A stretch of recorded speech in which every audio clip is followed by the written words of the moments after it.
Hello everybody, it's with Proftrof and YouTube suggested me this video, so we are checking it out. Why did I make that sound like that? I have no idea. This is most expensive mistakes in all of history. Part 1, let's go. Perfect. And human error is almost inevitable. But some monumental screw-ups can end up costing shed loads of cash. Yeah, Here are some of the most expensive mistakes in history, which should make you feel slightly better about your own slip-ups. Okay. I mean, I'm a slip up. Number 10. So, Sangsu Bridge Collapse. The Sangsu Bridge over the Han River links two South Korean districts and is one of Seoul's most popular commuter routes. But the 3,805-foot structure was struck by disaster on the morning of October 20. Damn, bro, can we just talk about something? Korea, your fucking towns look gorgeous. Like, if you film a town in Bulgaria from afar, we got those old Soviet, like, apartment buildings. They don't look that good. They don't look good at all. This looks real nice.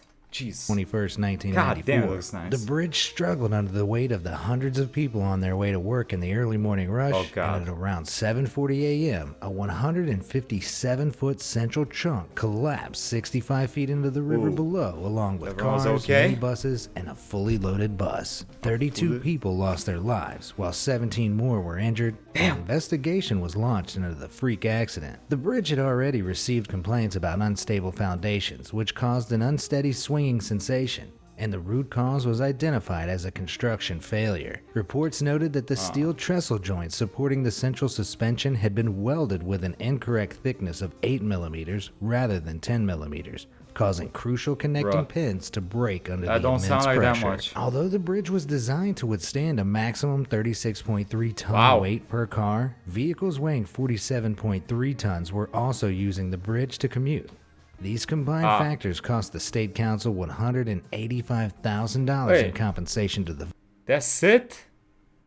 37 people died. victims, while a complete rebuild set them back the equivalent of an extra $2 million, making this one costly human error. Number 9. It don't happen again, though. Deadly skyscrapers. In spring 2014, London welcomed an ambitious new skyscraper to its financial district. What the hell's wrong with it? 525-foot tall reflective. Why is it thicker on the top than on the bottom? There is a dick joke there. Building became known as the walkie-talkie due to its distinct curved design. But this shiny new tower was hiding a sinister secret. As summer came around, citizens of London began complaining that the building's south-facing concave surface was causing powerful rays of sunlight at certain points in the day, which could raise the temperature to an unheard of 70 degrees Celsius. The highly concentrated beam was capable of melting. I thought it was hot in Bulgaria. Currently, it's like 34, 35. 70. Tiles, causing a small fire on the doormat of a barbershop and melting a Jaguar XJ belonging to a local businessman. While one journalist even attempted to fry an egg in the extreme heat. The newly nicknamed Walkie Scorchy had to be stopped, so a permanent sunshade known as a brise soleil was attached to the building between the 3rd and 34th floors over the course of 6 months, costing over $12 million. A hard pill to swallow considering the building already cost over $250 million to build. Ironically, the architect Raphael Vanoli also designed the Vidara Hotel in Las Vegas, which suffered a similar problem as it singed sunbathers, earning it the nickname the Death Ray. Vanoli confessed that he knew this would happen, but that he didn't have the tools to analyze just how bad it would be. Someone needs to tell this guy to stop designing super weapons instead of buildings. Yeah, brother. Number 8. This ain't Marvel, Lotus my guy. Riverside disaster. The Lotus Riverside complex in Shanghai was an ambitious project which ended in complete disaster because of one simple mistake. The residential complex was comprised of 11 new high-rise apartment blocks, but at around 5 a.m. on the 27th of June 2009, one of the 13-story buildings suddenly collapsed, miraculously missing the surrounding blocks and avoiding a devastating How the hell is a building just collapse, brother? domino effect. The incident killed one construction worker, but the fallout could have been much worse if the almost complete building had been occupied by its buyers. Investigations found that the freak accident was caused by non-compliance with construction standards and some seriously shoddy foundations. Earth beneath the building was excavated to make a 15-foot underground car park, and the soil had been piled up 32 feet on a nearby riverbank, which then burst under the pressure, sending water gushing beneath. These muddy foundations caused the building to topple over in a southerly direction. But simply moving the earth elsewhere could have prevented the whole ordeal. This massive oversight caused a number of project investors to withdraw and request their money back, and the company suffered total economic losses of up to $30 million, including construction costs and compensation to the would-be homeowners of the $2,100 per square meter apartments. Number 7. Lake Penyor disaster. In 1980, a drilling exhibition commissioned by Texaco triggered a cataclysmic series of events which turned an 11-foot deep freshwater body of water in Louisiana known as Lake Penyor into a 1,300-foot deep saltwater lake. On November 20th, a $5 million oil rig owned by drilling contractor Wilson Brothers accidentally damaged the dome of the underground diamond crystal salt mine, following a miscalculation by Texaco regarding their exact location. Around 13 billion liters of water were drained from the lake, washing salt, soil, and water into an immersible and ever-widening hole which created a powerful vortex sucking in the drilling platform, 11 barges, a tugboat, 65 acres of surrounding terrain, and even a small island in the center. I don't... So they drilled too low and it caused a How does that work? What?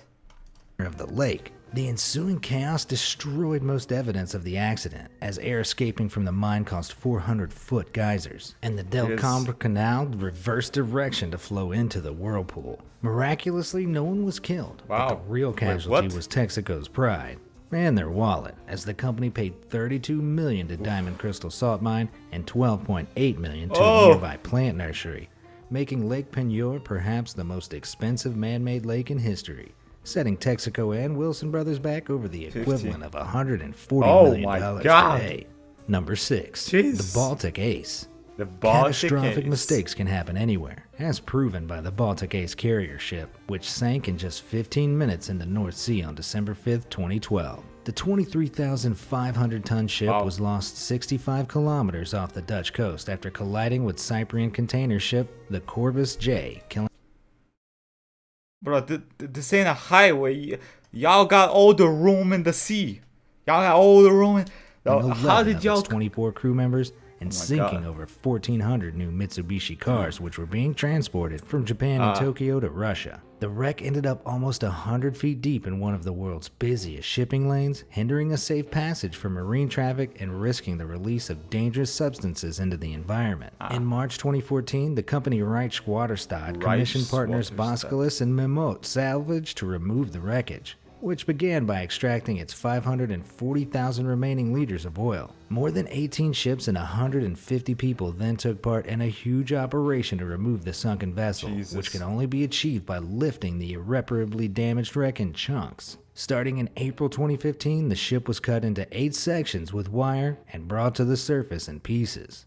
Look at just how huge it was. Here's the bow, with all the cars inside ruined. Dutch police were unable to investigate the accident itself as it occurred outside of their territorial waters, but the mistake has since been speculated as a result of pure human error, as neither ship followed collision regulations. The mammoth... But how do you fuck this up? There's like...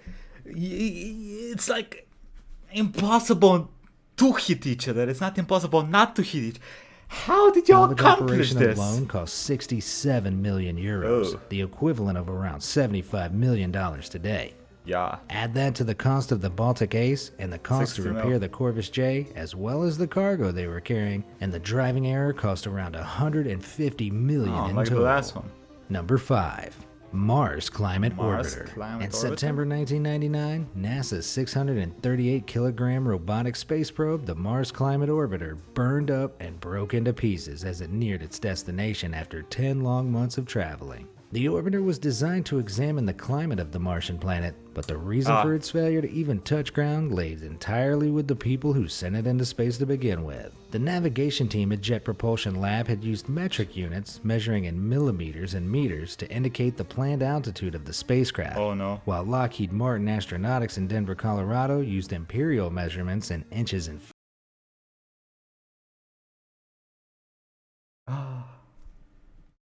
feet.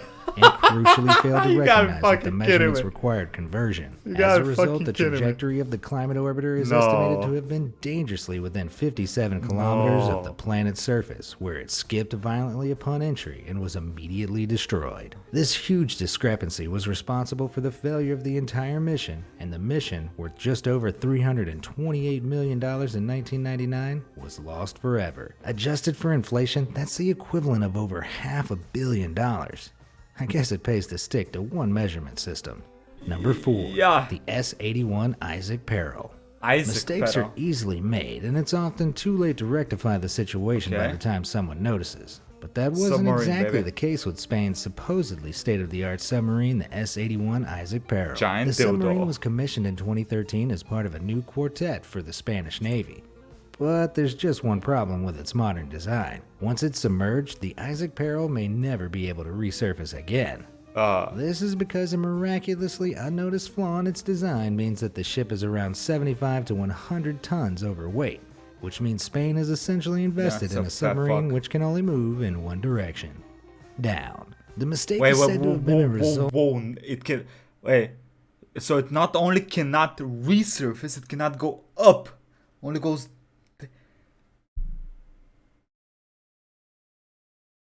What do you do if you work on this submarine? You're fucked. It's like, oh, I go down. Oh, I never go up. Oh, never vacation. Oh, me die with now. a pesky decimal point placed in the wrong place during calculations, and it's a single dot which could cost an extra How does this- $9.7 million per meter of the hull, which has to be extended to regain its balance. Considering $680 million has already been invested in this single ship as part of a total $3 billion for all 4 subs, this is hardly a screw-up which can be brushed under the rug. Although the S-81 is now estimated to join the Spanish fleet in 2020, it's unclear whether when it was will this ever video see the made? light of day. 2 years ago. Literally. Did it join Number it? 3, Berlin-Brandenburg Airport. Berlin-Brandenburg Airport, designed and built to mark Germany's reunification after the fall of the Berlin Wall, is set to be the 3rd busiest in Germany and one of the 15 busiest in Europe. It's fitted with modern terminals, bold structures, and even a working railway station. But not a single passenger has ever passed through its gates. The multi-billion-dollar airport was supposed to open in 2012, but all you'll find there nowadays are operating baggage tracks with no bags and a single ghost train kept running to encourage airflow. But why? The global financial crisis of 2007 and 2008 reduced chances of contractor and investor involvement, so various politicians pitched in using public money with conflicting ideas. At one point, the capacity inside the terminal building was doubled after construction had already began, and after the airport company realized the designer had not accounted for any shopping, whole new retail floors were ordered. After such setbacks, invitations for the grand opening were sent out in 2012, but the ceremony was canceled after the entire fire prevention system was found to be inoperable. A reevaluation of the airport by officials discovered 550,000 faults which needed fixing before it could be considered 550,000 faults. for use, from incorrect light bulbs to entire cable systems installed wrong. What is an... The fuck is an incorrect light bulb? With millions spent each month to maintain the disused building, the airport has now cost upwards of $6.5 billion, over 3 times its original budget. Number 2, the Vasa. Vasa? This monumental mistake dates back to 1624, when the Swedish king ordered one of the most spectacular warships the world has ever seen. The fuck y'all doing? The Vasa, a new flagship of the Swedish Navy, was unveiled on the 10th of August, 1628. But to the horror of thousands of excited onlookers, it barely left Stockholm's bay before it sank 105 feet below the surface. With the first gust of wind, the warship immediately capsized, humiliating the king, who blamed the long-dead designer Henrik Heibertsen for its failures. In the king's currency, the ship cost more than 200,000 Rex dollars to build, which amounted to over 5% of Sweden's gross national product for the year. In other words, 1/20th of the nation's annual income suddenly lay at the bottom of the Stockholm harbor. If the equivalent percentage of Sweden's GNP was spent on a single ship today, that would equal $25.6 billion. Lengthy recovery of the Vasa began in 1956 and continued until 1990 when the restored 17th century ship was displayed in the Vasa Museum in 98% of its original glory. Looking nice, Although though. official salvage costs were unrecorded and partly funded by the Navy, modern estimates for the recovery of a ship of its size are between 55 and 110 million. And It's the worst part history. is that archaeological examination suggests that poor design was in fact to blame, as the gun deck was far too heavy. Number 1. Sale of Alaska. If Sale you're of selling something, Alaska? you should probably be 100% sure that there's no value left in it for you first. And the sale of Alaska should be enough to prove it. Alaska was originally owned by Russia and had been a fairly Yes. lucrative source for fur as well as tea and ice. But in 1867, the Russian Emperor Alexander II no longer saw any profit in keeping the territory. Harsh weather conditions made it hard to farm, and its distance meant it was hard to protect from invasion. So Russia settled an agreement to sell the region to the US for $7.2 million. At first, the Americans thought nothing of Alaska either, until in 1896 when a major gold deposit was discovered in the Yukon, signaling its true potential as a gateway to a plethora of natural resources like oil and gold. As the ratio of the Russian ruble to the dollar was almost equal back then, not much profit was gained from the sale, but the US has earned its share back 100 times over. Economists now estimate the value of its oil and gas It's not really a big mistake. I mean, how could they have known? reserves alone to be worth around 200 billion, meaning this is one mistake which definitely has the Russian emperor turning in his grave. So what's the most expensive mistake you've ever made? Damn. And how does it compare? Which one of these terror I don't know. I think I dropped like a $10 bill once upon a time or some shit. Yeah. Oh, I bought Cyberpunk. Nah, that's a pretty expensive mistake. Okay, what y'all think? What y'all think? Sweden, nice Titanic, brother. Does it come with a theme song as well?